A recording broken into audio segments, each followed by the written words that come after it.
Hi guys, it's Trevor Tolliver here, and you're listening to the Blue Day podcast.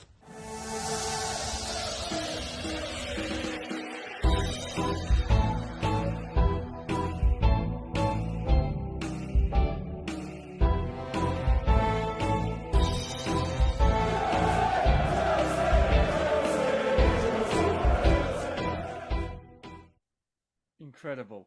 And with your departure in 1987, it would be 5 years, incredibly, that you would return to Chelsea in 92. You signed from Rangers. I believe the fee was just under £500,000.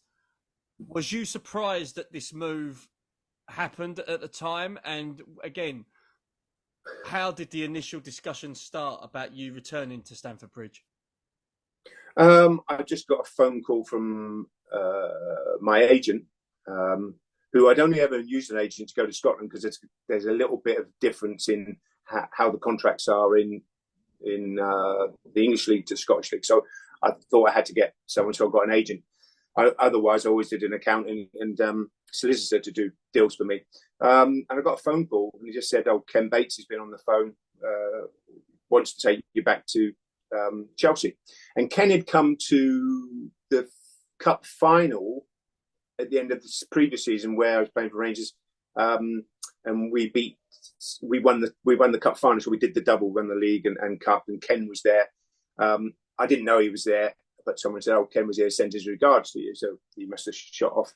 And I thought, "Oh, that was nice." So he got in touch with my agent to see if I was interested in going back. Now, Rangers is a magnificent football club. I'd won 3 back-to-back titles, part of the 9 in a row, won the double a couple of years as well, won the League Cup. So it's just been success after success after. And Rangers is such a magnificent club. I mean, Chelsea and Rangers now have quite a tie-up, which is really good.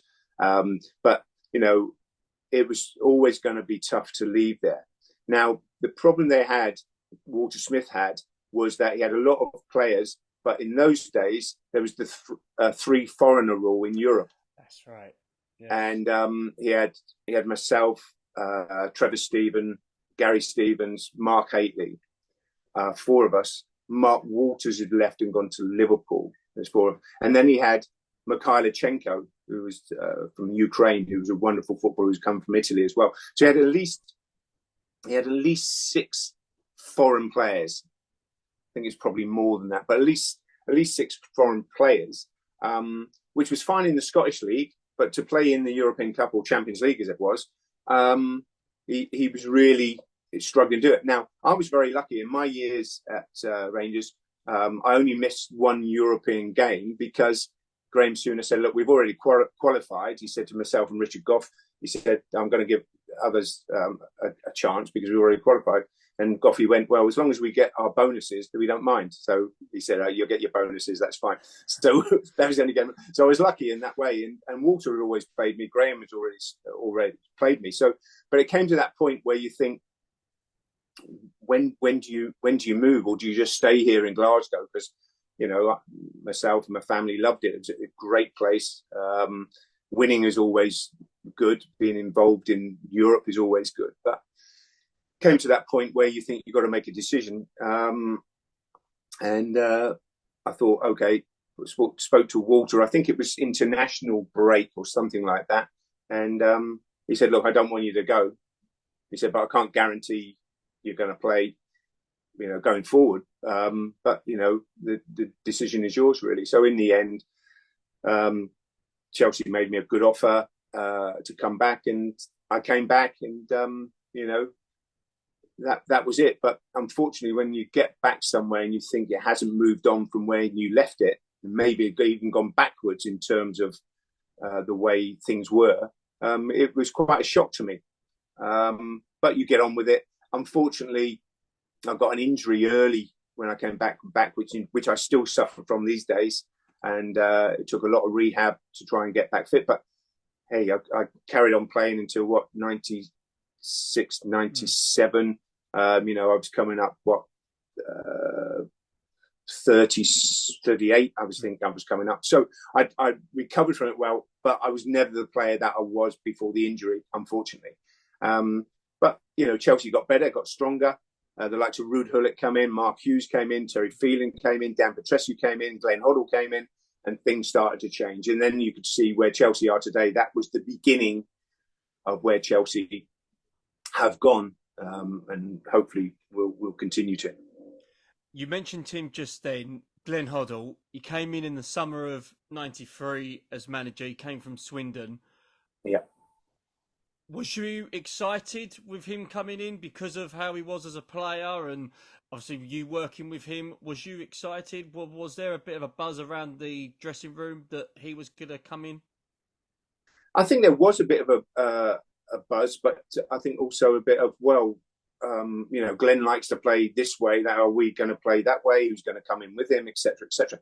The big thing for me, I knew Glenn because I played against Glenn many, many times. And what a footballer he was, but I love playing against him because I like to get physical with him, try and nick the ball off him. You give him time and space, he just chip it out to the left wing or centre forward, a bit of backspin on it. But unfortunately, I was still injured, and Glenn came in. So it was a little bit of, I want to get fit because I want to play in his team. I know how he wants to play. He actually, when I met him, he said, look, this is how I want to play. This is where I see you playing. It's ideal for the way you play. I said, yeah, Glenn, but I'm not fit. I said, I've had this back injury. I can't get fit enough, blah, blah, blah. He said, right, okay. So he said, okay, but this is how I want you to play. If we can get you fit, this is what I said, okay, that's great. That suited me down to the ground. And then obviously Ruud came in, and Dan, Terry Phelan. So you know that he's going to play with three at the back, wing backs. And he wanted me to be the more defensive midfield player that everybody's crying out for today. Everybody's going for 100 odd million in the position that I play. So I better get my boots back out. I think I might get a contract, especially at Chelsea. They might give me a 6-year contract or something. But anyway, Glenn come in, and I thought he tried to play the way he wanted to play, would play some of the players who weren't capable of quite playing that way. And he had to change it a little bit. He changed it to a diamond shape in midfield with Gavin Peacock at the tip of that. Wisey became more of a tucked-in player rather than the wide player because he didn't want to play with wingers, really. So things started to develop, and Glenn played himself and played very well. But some players got on with Glenn, some players didn't get on with Glenn, and that's just where football is. And I think he started to get things right with more transfer funds to bring in the players that he wanted. And I think Mark Hughes was very important in that, to give you a centre forward you could play off. And then things slowly got better. But he was under a bit of pressure, Glenn, because some of the results hadn't gone well. But people didn't realise in the background the work he was doing at the training ground, getting a gym put in there, getting masseurs in, getting the club to move into the 21st century, really, and get Ken Bates to spend some of the money, and then obviously Matthew Harding to spend some of his money and make the club better. But to make the club better, you really need to get results. And that was the balancing act, really, going forward. But I think, if you ask me, Glenn was instrumental, along with Matthew and Ken together, to take the club forward. And for you personally, how tough was it to miss out on the '94 Cup final, albeit barring the result as it was? But for you as a player and for what you've won in the past, how difficult was it to adapt being on the sidelines while Chelsea were in the cup final? That was tough because I was coming back. I was playing games. I thought I was playing quite well within doing my fitness regime and training and playing. I mean, I was in training an hour plus before everybody else in the mornings to go in and do my session that I need to do my stretches, blah, blah, before we went training. Then I'd be another hour afterwards doing my warm down and stuff. Which players do these days because they all have fitness programs. But I was doing that back then. And I thought I was ready to play in that. And playing against Man United, playing against, my old mate, Brian Robson, I thought, yeah, that would be absolutely amazing. But we only had 3 subs, and Glenn decided to pick himself. I think Kevin Hitchcock and Tony Cascarino, I think, were the 3 subs. And I wasn't even on the bench. So I thought I deserved to start the game. I think with my experience in a cup final at Wembley, a lot of those lads got caught in the headlights a little bit. It was pouring down with rain, the whole thing. And I didn't enjoy the experience, I have to say. I did a bit of TV stuff because they asked me to do it, but I just wanted to be out on the pitch playing against Man United in another cup final. and it was really disappointing for me. But hey, the manager chooses the team. We got badly beaten, but I'd rather have been out there getting beaten than sat in the stand having a cup of tea or maybe a beer. Or maybe two. It was the next season though that was quite influential with you in terms of the amount of games that you played, and you even took the captain's armband on a couple of occasions. But also Chelsea were in the Cup Winners' Cup that year, and there were some notable results there.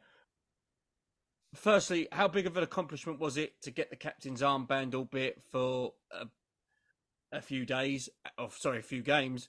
And what was it like to play in Europe for Chelsea? Well, I'll do the first bit first. I mean, I'd been captain at Chelsea in my first spell when Colin Pates was out injured or suspended anyway. And at Glasgow Rangers, I'd lifted the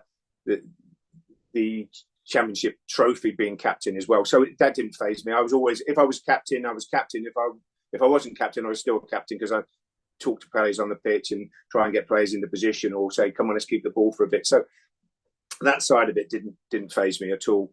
I think you just have to have a respect to the players around you for that one.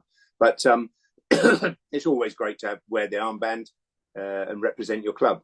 But I've tried to do that without the armband as well. But the European trip was fantastic. There's nothing like it for a player, but I think as a supporter as well.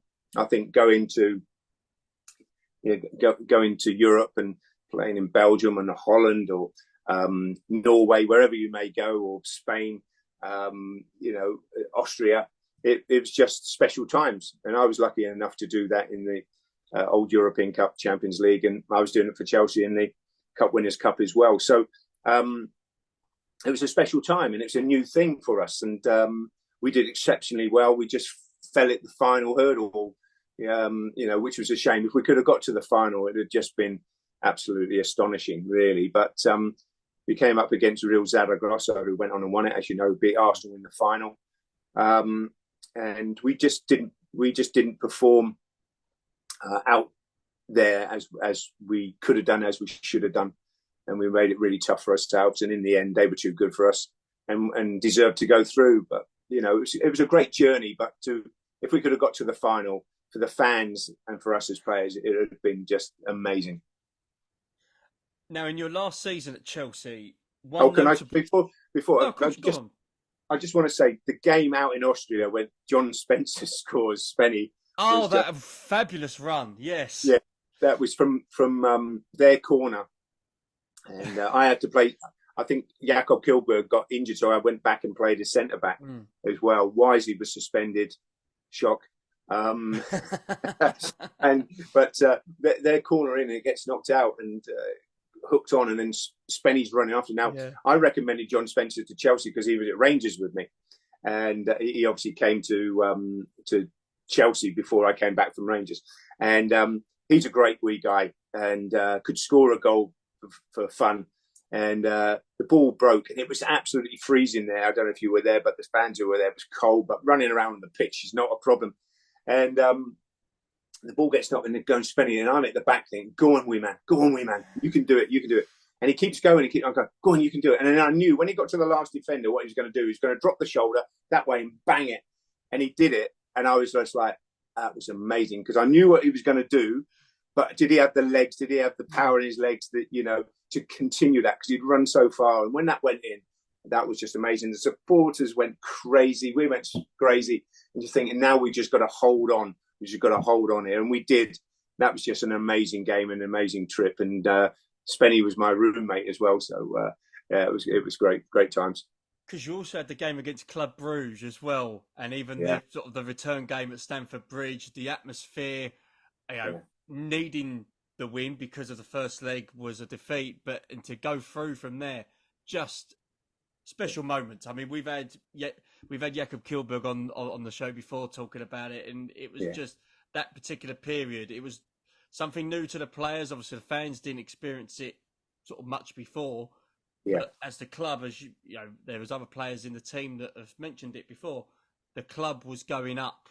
And in terms of the experience of having these type of matches, just fantastic memories. Oh, great memories, and they live with you for the rest of your lives. But you also have mates, supporters who went to Bruges and got blasted with water cannons and all that stuff, and tickets taken off them, and all those stories, and it's disgraceful when you look back. But you get told those stories, so it makes you even more determined, if you could be more determined, to win the second leg and get through. And I think I'd been ill, and I hadn't played at the weekend, but I played. Glenn said, "Are you okay?" And I said, "Yeah." And I think I was just running on experience, to be fair, and we won that game. Had plenty of chances in the end, but I think, was it Craig Burley who scored? Who scored? I can't remember who scored the goal. And but that was just an amazing. The atmosphere that night was really tense. You're under the floodlights, wanting to get through. We could turn it around, and we did. And great experiences and great stories. Yeah. Now, your last season, we'll touch on it, because funny enough, when I was doing my research, it came up on the video, and I thought I might as well mention it. When we was playing against Arsenal at Stamford Bridge, and what game? What game? It was your first time you got sent off for Chelsea, and it was an altercation with a certain Martin Keown. You got sent off. It was funny enough, I was speaking to a couple of Chelsea fans who were there, and they said that they were part of the lot that applauded you off, for pretty much thanking you for punching Martin in the head. What happened on that particular occasion, and why was there never a rematch? I obviously work for TNT, and I do loads of other stuff. But I see Martin now and again, and I actually ended up scouting for Glenn for England when I'm watching Martin play and getting in the England squad, and then being away with the England squad and chatting to him. Anyways, but that happens in football. But that's the only time I've ever been sent off, not just for Chelsea, ever, and that's the only time I ever got banned. I never got banned for bookings or anything. That was just the one time. I got a 3-match ban for punching Martin. And I didn't realise until probably 5 years ago, Martin Keown was actually playing in midfield for Arsenal that day. I didn't actually know that. Everybody thinks he's a centre-back. And he said, I don't know what I was doing in the middle of the park. He said, it was just Bruce Rioch, who was the manager before Arsene Wenger. That's right. Put him in midfield. And Martin wasn't the best on the ball. He was aggressive, blah, blah, blah. We all know that sort of stuff. But he tried to elbow me, and he missed. He missed with the elbow right in front of the referee. So I pulled it and then went for the ball again, and he pulled me back. So I just lost it and punched him right in front of the ref. I thought the ref was going to give a free kick. I think it was Martin Boddenham who I've chatted to about that. And I said, why didn't you just give the free kick? And he went, I tried to let the game go. I said, yeah, but he pulled my shirt. He's tried to elbow me in the face. You should have stopped the game. Anyway, history tells you that I got sent off.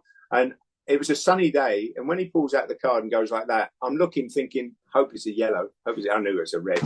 And I think Martin Keown was lying on the floor, and Wisey just stood all over him. And the Arsenal players come up and, what happened? Because they know me, Tony Adams, and that. What happened? And as I said, he tried to open me, so I just punched him in. So off I go, standing ovation from the bridge, go in the dressing room. We're 1-0 up. Hadn't beaten Arsenal for ages, I don't think. I'm thinking, come on, lads, you can do it, you can do it. And then the relief of the final whistle going, and then the lads coming back in, and there was scuffles in the tunnel and all that stuff, and with Martin Keown. And then David Rocastle, great friend of mine, Rocky, and he rented a house near where I lived in Windsor. So we got really friendly. He used to go out for a beer. He used to, on a Saturday night sometimes, he'd come and knock on the door, say, right, here's a bottle of Bud, we're going out. I said, okay, off we go. So see him, love him, going out for a few drinks. He liked to end up in the kebab shop as well, Rocky, at the end of the night, but I wasn't into that. Let you have the kebab, I'll have the beer. But he's a great guy, Rocky. And Ian Wright used to come around, great friends with Rocky from their schoolboy days and obviously their Arsenal days. And we used to play cards, play frustration, all these stupid games we'd play, and have a few beers, have a barbecue with the kids and families. And anyway, what happened? Rocky come in and see me, and he said, "You're right." I went, "Yes." He said, "He's horrible." Normal stuff that people would say. He deserved it. And I'm going, "No, it was just stupid. I lost my head for the first time and punched him." And obviously didn't punch him hard enough. He got up and carried on.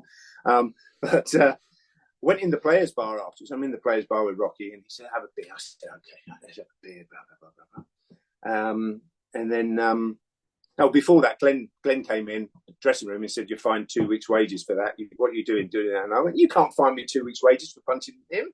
And all the lads were like, but he fined me 2 weeks' wages anyway, which I gave to charity, Great Ormond Street. Anyway, went for the beer with Rocky in the players' bar, and Ian Wright comes in, and he's going, "All right, yeah, Spackers." He said, "What do you hit Bob for? What do you hit Bob for?" I went, "Hey, what are you on about? What do you hit Bob for?" And I'm going, "Rocky, what's he on about?" He said, "What do you hit Bob for?" And I went, "What are you on about, right?" He went, "Keown, Bob, Brain of Britain, Keown." He said, "What are you hitting for?" And I was like, that broke the ice. I was just laughing. The songs of me, Rocky and Wright, just laughing, having a beer. But they used to call him Bob, and I said that to him. They're calling you Bob. He went, "Yeah, that's an old one, you know." But they used to call him Bob, Brain of Britain, Keown. But anyway, so that was the most. I don't know, the best. All Chelsea fans remind me of that, want to know the story. So I've just given it out there to you all. It was an embarrassment in a way, but we won the game. That was the main thing. But I got fined 2 weeks' wages. Brilliant. Well, thanks for sharing that, especially obviously the afterwards with chatting to Rocky and Righty. You would leave Chelsea again. It was in the summer of '96. Again, looking at obviously with the injuries as well, and you mentioned before about your back. Was it a case of this was the time where you felt that maybe coaching would be your best option going forward? Well, you have to think I was 37. Basically, Ruud was going to take over and manage from Glenn. Glenn had offered me a contract, and I never pushed this with Chelsea because he offered me another year's contract before he took the England job. So really, I could have gone to them and said, "Look, I've already been offered a year's contract. You're going to stick by that." But I didn't.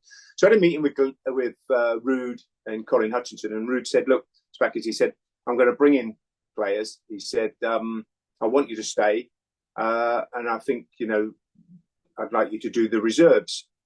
And I said, "Yeah, but will I get a chance playing in the first team? I want to still play." And he went, "I don't know." So I thought about it, and maybe I should have thought about it a bit more. But I got an offer from Howard Kendall at Sheffield United.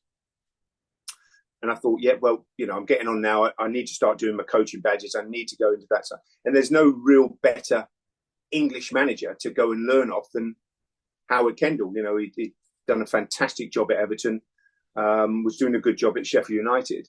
And so I had a meeting with him, and he said, "Look, I want you to become my player assistant manager and go from there."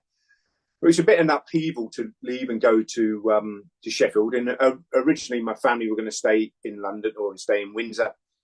But when I got there, I thought, no, I need my family there as well to make me settle in. Otherwise, I'd always done that when I've moved clubs, was make sure you buy a house, your family settled better, and it's easier for you. So ended up going to Sheffield. But looking back, maybe I should have gone, well, you never know what direction a club's going to go in. So if you, in hindsight, you look at there and say, okay, Ruud was taking over. I got on very well with Ruud, so that wouldn't have been a problem. But did I really want to do coaching the reserves, and I wanted to play? And maybe looking back and saying, my back wasn't great. I should have stayed and done what Ruud asked me to do or wanted me to do, which was to take the reserves. But hindsight, I went to Sheffield United, had a great time at Sheffield with Howard.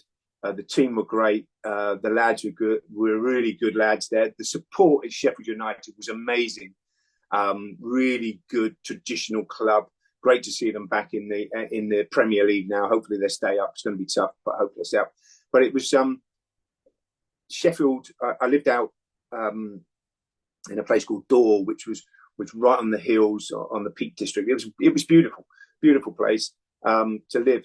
And the club was getting better. Howard was doing a good job, and I played a bit. And then we got to the playoff final, and we played against Crystal Palace at Wembley. And I was playing, and we got beat 1-0 by Crystal Palace, 90th minute. David Hopkin, God bless him, Hoffy, he curled one in the top corner. I think it was about 89 minutes. I went hoppy, and he went, sorry, Spackers. He went, sorry. I went, oh, don't be sorry. I said, that was a great finish, But that was then and I got taken off because they put the subs on and we had a chance, didn't get back into it. So it was just a shame because it could have been back in the Premier League. And that, that one match. So that was really disappointing for the club, disappointing for Howard. But then Howard got the chance to go back to Everton. So he ended up taking the chance to go back to Everton. And as I was player assistant manager, they asked me to take the pre-season, et cetera, et cetera. So I was basically caretaker manager. We did so well pre-season. The tour was all sorted out to go to Norway and Scandinavia. I did really well on our tour. I was able to bring in Brian Dean from Leeds United, who was out of contract. It was the start of the Bosman thing, right, where he could come out, free transfer. Got him away, and got some other players in to go with the squad we had. And we started the season really well. We beat Peter Reid's Sunderland at home, the live game on the Sunday. We beat them 1-0 at home. And then we won the next game as well. And then they offered me a full-time contract. But they wanted to give me less money than I was on as a player. So that didn't really work out. And and the guy who was in charge, a guy who called Charles Green, was really hard work, who ended up going to Rangers and ruined Rangers for a few years as well. It was very hard for me to manage with him there. And we were doing so well. We were doing well in the Cup. We ended up getting to the FA Cup semi-finals. I got them to the quarterfinals and then resigned because he sold Brian Dean and Jan Fjortoff on the same day, on a Thursday, before we played Wolves on the Saturday. We won 1-0. And then they sold Don Hutchinson the next week to Everton. So I had no control over the management of the club because they were just selling. So it carried on. We won the next game as well, And then they said, well, we're going to sell somebody else, blah, blah, blah. So they're just making it impossible to manage, really. And the group of lads were fantastic. They'd come in and say, anybody else been sold today, every morning?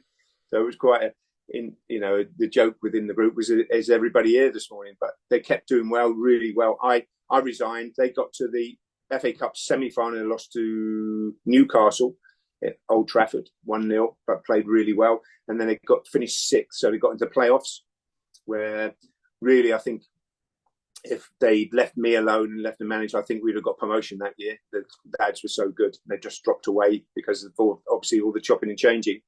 And I resigned, but it was a great experience for me. But maybe in hindsight, you think, well, maybe you should have stayed there and seen the season out rather than resigning. So, coming back to your question about Chelsea, they offered me the job as reserve team manager under Rood. I took the other route to Sheffield United, and it worked out really well for me to a point. But then with the interference of chairman and chief executives, it became very difficult. And unfortunately, after that, the management side didn't go so well for me at Barnsley or at Millwall. And then you think, well, you're not going to get another chance. You might as well do the media. So I do the media now, enjoy that side of it. But there's nothing like playing, then managing, and then coaching. The best thing is being in the media. Well, one thing that wasn't part of the game when you was playing, and partly thank God it wasn't, was VAR. So sort of just touch on it briefly, your thoughts on VAR. Are you a fan of it? Is there anything that you would like to be changed about it in terms of the concept? Because it's still, it's been around for a couple of seasons now, and it's still causing controversy. Well, I think it's too complicated, that's why. I think if you look back, nobody wanted the goal line technology. But when the goal line technology came in and it's as simple, was it over the line? Wasn't over? I think the fundamental thing, was it a goal? Wasn't it a goal? That's worked perfectly. If the watch is working. But I think that's worked properly.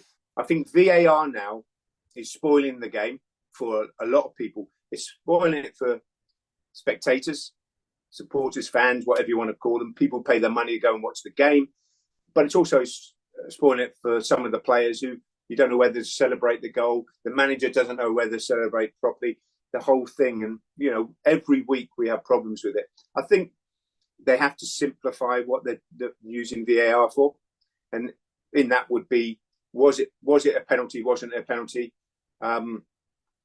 should it have been a sending off? Shouldn't it have been a sending off? I think they need to find a balance between all these other things.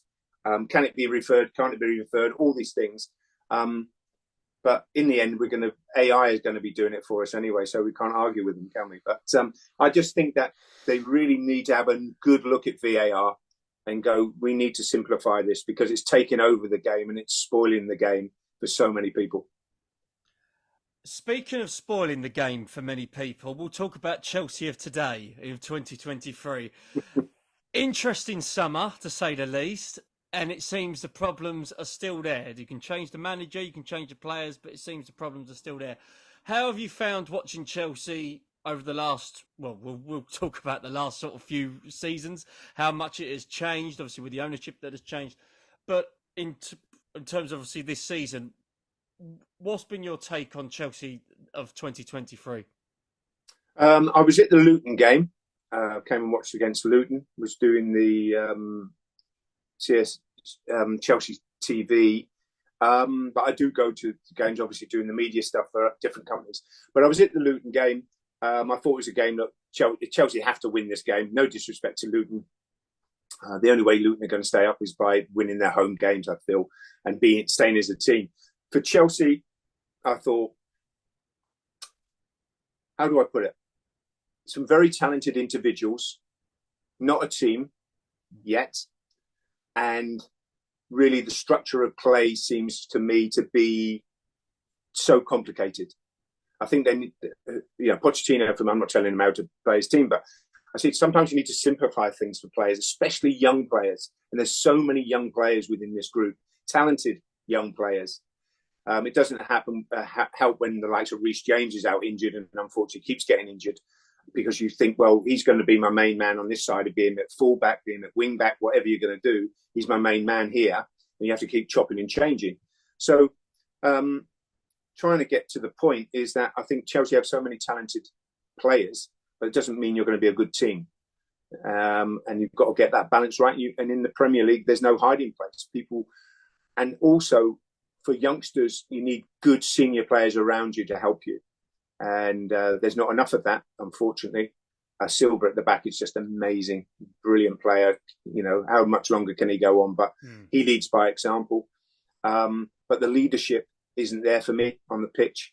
I think Reece James brings leadership down that side, and the way he plays, the physicality and the quality. I think Raheem Sterling against Luton played extremely well.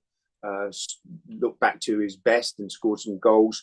I think Jackson worked really hard up front, but still learning the game. And it's always difficult to learn when you're up against good players, not against Luton so much, but against top players, and you're trying to make your way and get your confidence. It's very, very difficult. And then you've got players coming off the bench who are very similar. But look, there's a good team in there somewhere, but it takes time to build that for Chelsea, I think. And so many players are under pressure now. But I look at the other side of it and say Chelsea have brought in a lot of young players on long contracts. And I think it's a very, very debatable way to go, because I think people can be very happy just to take their money if they're not careful. If they don't have the drive from within, if you don't have the, I really want to get to the top, I really want to play for Chelsea, I really want to play in the Champions League, I really want to do, it's got to come from within inside. And sometimes when it's made too easy for you, because you're still going to get the same money over the next 6, 7, 8 years, what is the motivation sometimes? That would be my question. But that's the way Chelsea want to do it. That's the way it's going. Or that's the way, I don't say Chelsea, but the owners want to go. But we'll have to see if it works, because the proof will be in the pudding, won't it?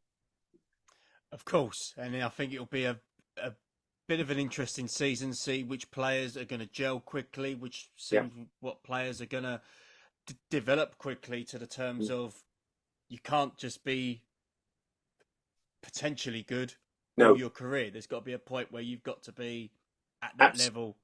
Absolutely. And the fans will drive that. They will demand that.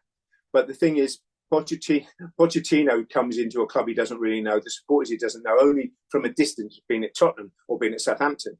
And he's got to buy into that culture of what Chelsea fans' expectations are. And he's probably trying to do his best.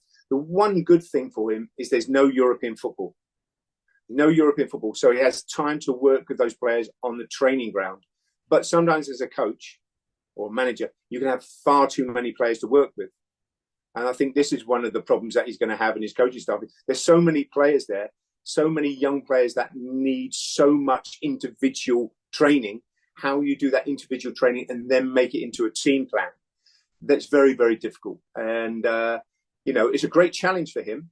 I think it's a fantastic challenge for some of the players there, but you just hope they have the hunger and the willingness to learn, the hunger that they want to go and put on the blue shirt and play for Chelsea and do their very best. And I'm sure they do, but sometimes it just doesn't show.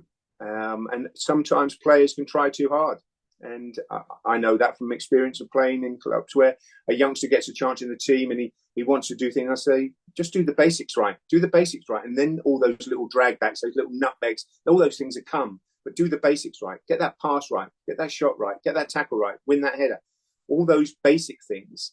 If you get the basics right, then you've got a chance. And I look at Chelsea a little bit and I go, on their day, they could probably beat anyone. But on the day, they could actually lose to anybody. And this is a conundrum for the manager. What do you do? And first of all, for me, he's got to get his style of play there and then say, that's the best starting 11 and I'm going to stick with it. And hopefully that will take us forward. Well, we'll see how it goes. But I think it's, even as you say, with no European football, it still could be a very long season. Let's just hope. Let's just wait and see. Hopefully things might progress and Chelsea will have a good season under Poch.